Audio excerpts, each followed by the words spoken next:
আজকে গ্রেপ্তার করে দিয়েছি, কালকে সকালে এসে আমার দিকে দাঁত গেলিয়ে হাসছে। আমরা আসামি ধরে দিচ্ছি, আসামি ধরে দেওয়া বিবেকের কাছে আসলে প্রশ্ন রাখতে চাই যে এত ন্যূনতম সময়ে জামিনটা কিভাবে হয়ে যাচ্ছে। অর্থাৎ আমাদের এখানে তো ওই যে একটা তলাবিহীন ঝুড়ির মতো, আমি এখানে অপরের দিকে রাখছি, সে কিন্তু নিচে তলা নাই, সে কিন্তু চলে যাচ্ছে, এটা সবসময় ফাঁকাই থেকে যাচ্ছে।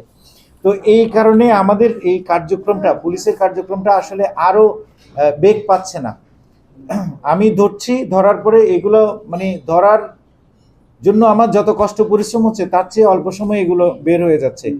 আমাদের আসলে আজকে প্রশ্ন করার সময় আসছে যে এদের পাশে কারা দাঁড়ায়, কারা এদেরকে দ্রুত জামিন করায়, কিভাবে তারা জামিন পায়, সুনির্দিষ্ট অভিযোগ থাকা সত্ত্বেও, সুনির্দিষ্ট তথ্য প্রমাণ সত্ত্বেও অনেক সময় যেটা দেখা যায়, এটা আমি জানি না কিভাবে হয়, আমাদের হয়তো তদন্তের বা আমাদের রিপোর্টের কিছু ত্রুটি থাকতে পারে, দুর্বলতা থাকতে পারে, কিন্তু যেটা আমরা লক্ষ্য করছি সেটা হলো যে এই হারটা কিন্তু খুব দ্রুত, যার কারণে আসামি ধরে শেষ করা যায় না, তারা আবার মানে জামিন পেয়ে আসে। এবং আমাদের এই যে সাব ইন্সপেক্টর লেভেলের অফিসার যারা দু একজন বলছে যে স্যার আজকে গ্রেপ্তার করে দিয়েছি, কালকে সকালে এসে আমার দিকে দাঁত গেলিয়ে হাসছে।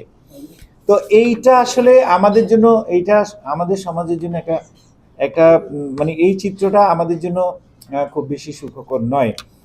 তো আমরা একটা বিশেষ ব্যবস্থা ইতিমধ্যে নিয়েছি। আপনারা জানেন যে জেলা প্রশাসন থেকে আমাদের এই কার্যক্রমগুলোতে এখন সরাসরি নির্বাহী ম্যাজিস্ট্রেট নিয়োগ করা হচ্ছে, এবং এই ধরনের ছোটোখাটো অপরাধগুলো আমরা সামারি ট্রায়ালের মাধ্যমে, এক্সিকিউটিভ ম্যাজিস্ট্রেটের মাধ্যমে খুব অল্প সময়ের মধ্যে আমরা নিষ্পত্তি করব ইনশাল্লাহ, এবং এর মাধ্যমে আমাদের একটা গুণগত পরিবর্তন